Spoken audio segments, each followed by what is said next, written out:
कभी पाकिस्तान परेशान करता है भारत को, तो कभी चीन हमसे हमारी जमीन छीनने की कोशिश।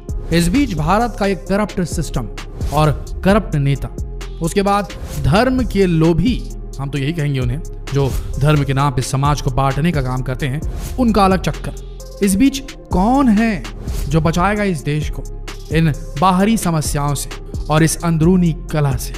कोई तो एक लीडर पनपना चाहिए इस देश में, जिसके सीने में वही देशभक्ति हो जो सन 47 से पहले यहाँ के भारतीयों के दिल में थी, आजादी की एक लालसा।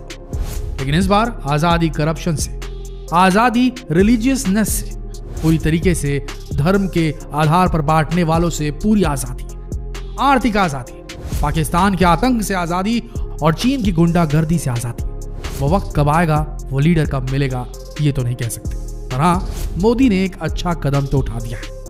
उन्होंने एक ऐसा ऑपरेशन तैयार किया है जो इस देश की सुरक्षा को 4 चांद लगा सकता है। लेकिन वो कितना जमीन पे पूरी तरीके से उतर पाएगा, ये तो वक्त ही बताएगा। और आइए जानते हैं क्या हुंकार भरी है मोदी ने और क्या नया लेकर आए हैं इस बार। मोदी ने भरी हुंकार, चीन और पाकिस्तान को मिलेगा मुंह तोड़ जवाब। अब इंडियन रेलवे और इंडियन हाईवे भी जंग के लिए तैयार हो चुके हैं। बॉर्डर पर सेना के जवानों के कंधे से कंधा मिलाकर काम करेगी रेलवे। चीन और पाकिस्तान, हो जाओ सावधान। अब अगर भारत की तरफ आंख उठाकर भी देखा तो देखने के लिए आंखें भी नहीं बचेंगी।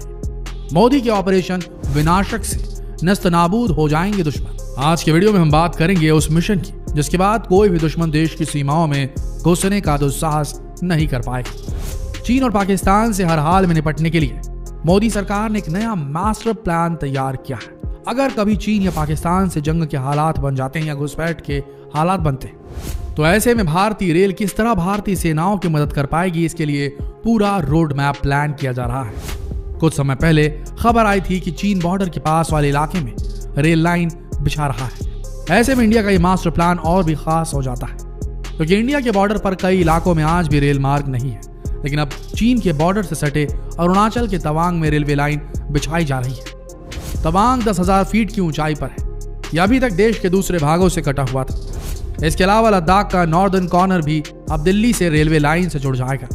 ये रेल लाइन 465 किलोमीटर लंबी बिलासपुर मनाली लेह होगी।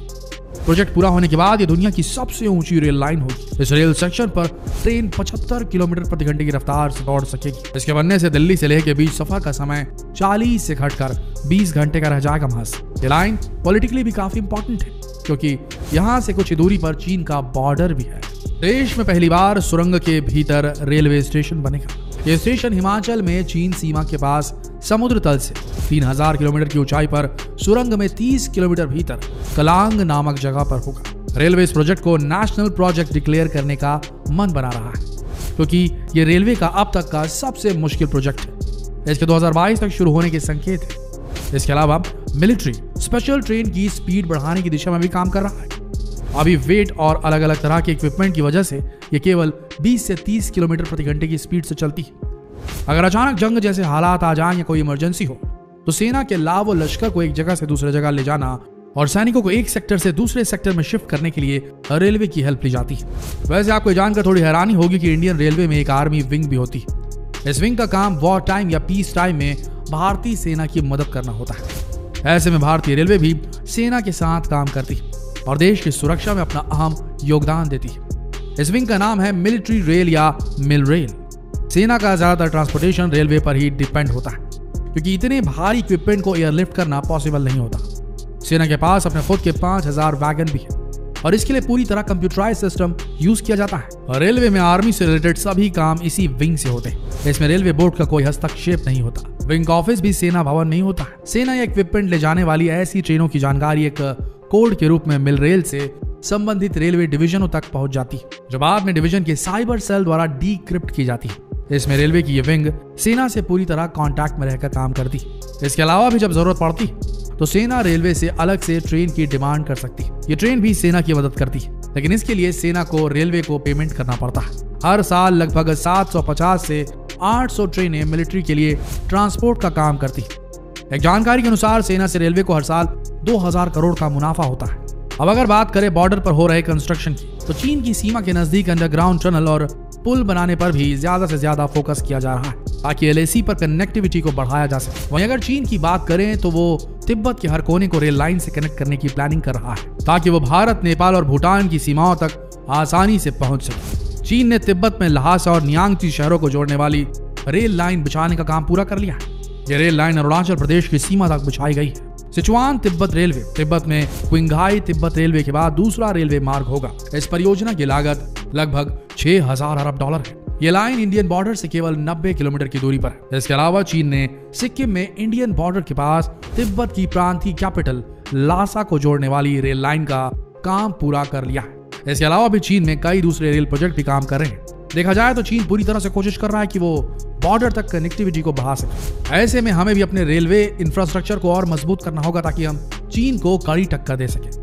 और मोदी सरकार लगातार इस दिशा में काम कर रही है। इसके साथ ही पाकिस्तान और चीन के बॉर्डर से सटे इलाकों में हाईवे निर्माण की प्लानिंग भी चल रही है। इन सड़कों की लंबाई 2100 किलोमीटर होगी। वहीं भारत चीन बॉर्डर रोड पर कुल 73 सड़कें बननी है। इसमें 12 सड़कों पर CPWD काम कर रहा है और 61 सड़कों पर बॉर्डर रोड ऑर्गेनाइजेशन काम कर रहा है। पूर्वी लद्दाख में चीन के साथ तनातनी के बीच भारत सीमावर्ती इलाकों में इंफ्रास्ट्रक्चर प्लान के साथ आगे बढ़ रहा है। विपरीत मौसम और मुश्किल परिस्थितियों के बावजूद भारत कई महत्वपूर्ण इलाकों में सड़कों, सुरंग और पुलों का युद्ध स्तर पर निर्माण कर रहा है। इसका उद्देश्य है किसी भी तरह की स्थिति में आसानी से एक जगह से दूसरी जगह जरूरत के अनुसार सैनिकों की आवाजाही सुनिश्चित की जा सके। इनमें से 10 अरुणाचल प्रदेश, एक लद्दाख और जम्मू कश्मीर में। इन स्ट्रेटेजिक सड़कों का निर्माण केंद्र सरकार की एक्ट ईस्ट पॉलिसी का हिस्सा है। सीमावर्ती राज्यों में बड़ी संख्या में स्ट्रेटेजिकल महत्वपूर्ण पुलों और सड़कों के कार्य को पूरा किया गया है। वहीं अगर पाक बॉर्डर की बात करें तो वहां भी तेज गति से कई रोड और रेल लाइनों पर काम चल रहा है। यहाँ भी कठुआ से जम्मू के अखनूर तक पाक सीमा के साथ बॉर्डर रोड का विकास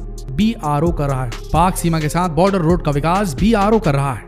मार्ग पर पड़ने वाले नालों पर 17 पुलों का निर्माण किया जा रहा है। दुश्मनों की निरंतर गोलीबारी के बावजूद इन पुलों का निर्माण समय पर पूरा किया गया है।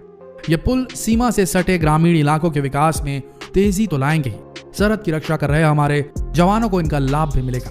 सीमा पर तैनात जवानों को रसद और आवश्यक सामान पहुंचाने में मददगार साबित होंगे। इसके अलावा भी मोदी सरकार सीमावर्ती इलाकों में कनेक्टिविटी बढ़ाने के लिए लगातार काम कर रही है। और अब अगर फिर से चीन ने डोकलाम जैसी किसी घटना को अंजाम देने की कोशिश की तो अब की बार हमारी सेना उसके घर में घुसकर उसे सबक सिखा सकेगी, क्योंकि ये नए जमाने का भारत है जो अपने दुश्मनों को किसी भी कीमत पर माफ नहीं करता। वहीं पाकिस्तान को भी समझ लेना चाहिए कि उसकी घुसपैठ की किसी भी कोशिश नाकाम करने के लिए हमारे सैनिक हर मोर्चे पर तैयार है। और अब की बार अगर उसने ऐसी कोई नापाक कोशिश की तो उसका नामो निशान भी नहीं बचेगा। दोस्तों, आपकी इस बारे में क्या राय है हमें कमेंट सेक्शन में जरूर बताएं कि ऑपरेशन विनाशक किस तरीके से भारत की सुरक्षा को पूरी तरीके से पुख्ता करेगा। वीडियो को ज्यादा से ज्यादा शेयर करें। मिलते हैं कल एक और बेहतरीन वीडियो के साथ। तब तक के लिए आप सबका इस वीडियो के अंत तक बने रहने के लिए दिल से धन्यवाद।